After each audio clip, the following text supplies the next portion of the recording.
All right, we're here at my outdoor urban worm bag, and I am very excited because last time we put a bunch of airy bedding in here and kind of built it up, and then we put the food scraps, and then we put all this shredded cardboard in here. So we're gonna see how they're doing, and it's only been 11 days since we were in here. Now that I got our temperature sensor and all the other stuff out of the way, let's look, and right away I'm seeing worms right there, right on top. So that is good. They are up in the top layer and they are probably eating the food. So let's go ahead and dig down. And today, one of the things I wanted to talk about was what I look for when I come in the worm bin. There's four main things that I look for. Now, the first thing I look for is the moisture level. And right now, it seems like it's doing really well because right here in the interior, we've got really damp bedding. And on the exterior, it's just a little bit dry. But as soon as I go down just a little bit, it's damp as well. So that's good. The next thing I look at is I look for bin critters, and usually I'll see some on top, and right now I see a little bit of mites, but nothing too bad, and certainly they're going to be down a little bit further too when we get to the food. In fact, right here, I'm just going to hold still and let you see real quick. I'll do a time lapse.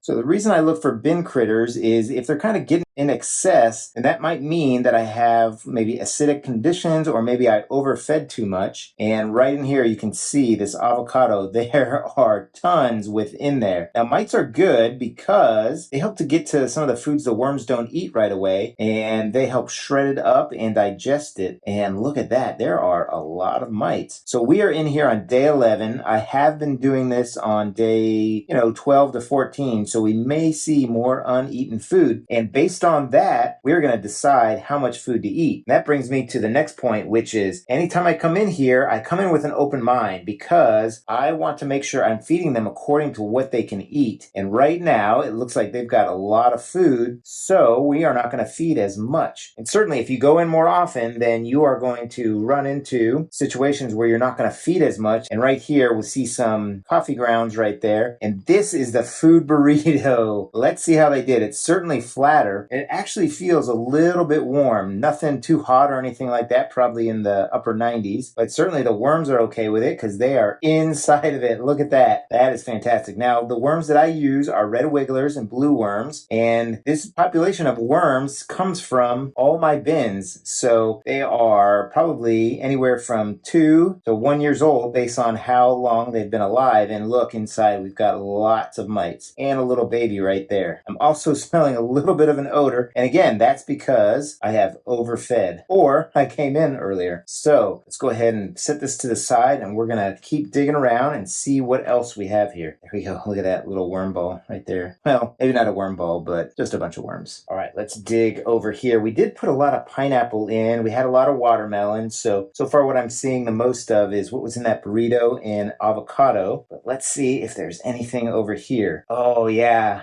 Here's one of those toilet paper rolls. It's really damp. They went in dry. Actually, no, this is that honeycomb bedding that we had put in here. It looks like it's kind of fallen apart and gotten wet, so kind of losing its structure, but it did a good job for what its purpose was this last week. So let's go ahead and review what we put in here last. Besides that food burrito, we had put in a baked potato with butter and everything on it, so we'll be looking for that. We put in lots of lettuce, some sweet potato peels, a bunch of watermelon, and lots of pineapple, like I had mentioned, a whole mango, and some banana peels. And we already ran into the whole avocado that we had in there. So let's see if we see any of that baked potato. I think it was right in this area right here. And I'm really not seeing it. Really not seeing it. They have eaten just about all the other food except for that avocado. Certainly we'll be able to find a piece of that mango because I think we put it in whole. I did smash it up pretty good. But oh man, yeah. Okay, here. This right here is probably parts of a tangerine peel. I found out from my other bin that I did a time lapse in that the peels actually kind of turn into mush like this. It's really weird, but I think that right there is a tangerine peel. All right, let's keep going in. I want to find that mango. Certainly we'll know we've hit it when we find the seed to it. And let me see if it's over here.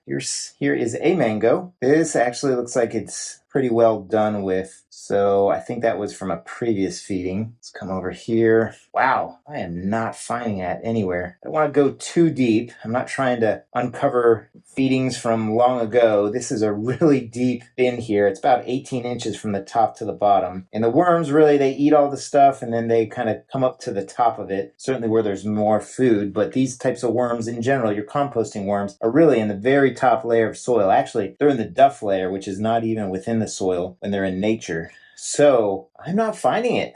And you know what? I'm not going to dig much more in here because we're just running into the same stuff. So what I'm going to do is I'm going to kind of gather that food that we had, any of our leftovers, and we're going to put them kind of in the center of our feeding here, and then we're going to set up. All right, so I think I've gathered all the food that we have, and that brings us kind of to our next thing that I think about when I'm checking in on my bins, and that is, how are they doing with food? If I find excess food like this, then I'm going to feed a little bit less. If they have eaten everything, then I might up it up a little bit just to try and see if I can push their boundaries and find out exactly how much they eat per number of days that I'm in here. You'll always want to keep an open mind when you come in with your worm bins. Bring the food that you're going to use, but don't be afraid to not use it all. So I'm liking the airy bedding, and I'm liking that I can just throw this stuff in here, and it's going to be months before I have to harvest any of this.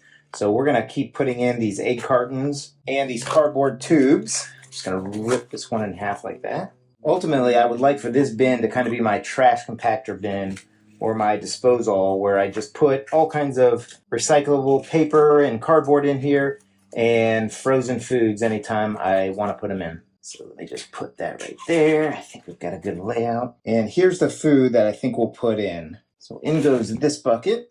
And let's see what we have in here. We've got some banana peels. We've got a piece of onion, more banana peels, lettuce, oh, more tortillas, a lot of tortillas. Those all over the place. We've got some lettuce stalks. Looks like some melons and peppers and strawberries. So that's good. That looks like Oscar the Grouch's garbage can right there. Then we'll throw in that food. Oh, righty then. I forgot on the bottom there was a lot of potato peels. Well, we know again from my other videos that they do go to the potato peels pretty quick, and they'll eat kind of the fleshy part off and leave kind of the brown peel for a little bit later. So I'm going to try and spread these around. I don't really want them all in one spot. I just kind of want them to be a little bit of everything everywhere. So I don't get any pockets of fermentation or ammonia smells. I don't want the nitrogen cycle to go in the wrong direction for me here. And make sure I put some stuff on the sides there too.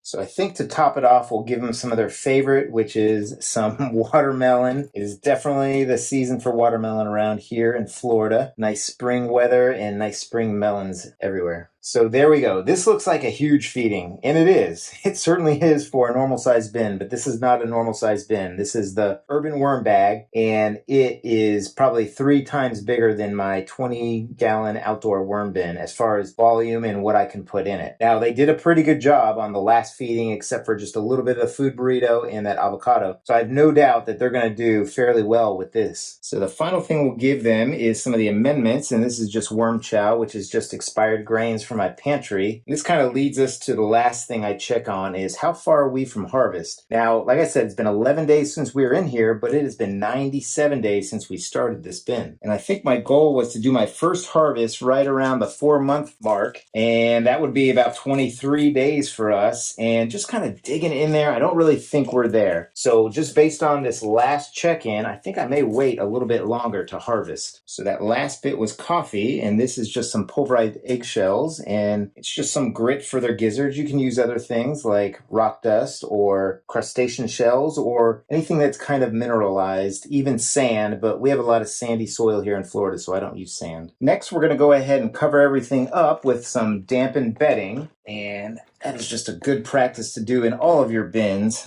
That all over right just like that. I want to make sure it's all covered up. I'm not looking to get any kind of flies or attract anything in here, even though it's got a zipper. You know, certainly a fly could try and get in. But the water that I use in order to dampen this bedding has mosquito dunks in it, so they help to prevent the flies from making it past the larvae stage. So I haven't seen any flies in here as I've been checking in, so that's great. So that's what I kind of do every time I come in here, those 4 things. I check the moisture level. If it's too dry, maybe I'll spray some water. If it's too wet, then I'll add some more bedding. I check on the bin critters. Bin critters are just fine, but if I'm getting lots of them in an area that I wouldn't think I would have them, or in the whole bin, then maybe the pH is too high. Maybe I'm overfeeding. And then I look for the food. Do they eat all the food? Am I feeding them enough? If there's no food at all, maybe I need to shorten the intervals that I feed them in, or maybe I need to feed more. And then finally, I always ask myself, how long until this bin needs to be harvested? When I first start, I know, hey, maybe 5 months, maybe 4 months. But as I get closer, I make my evaluation every time I come in and check on it. So this is looking really good. I think I've got most everything buried here, and I have a feeling this will probably be the last day for this piece of newspaper because it has a hole right in the middle, and it also has quite a bit of mites on it. So let's just put that right there.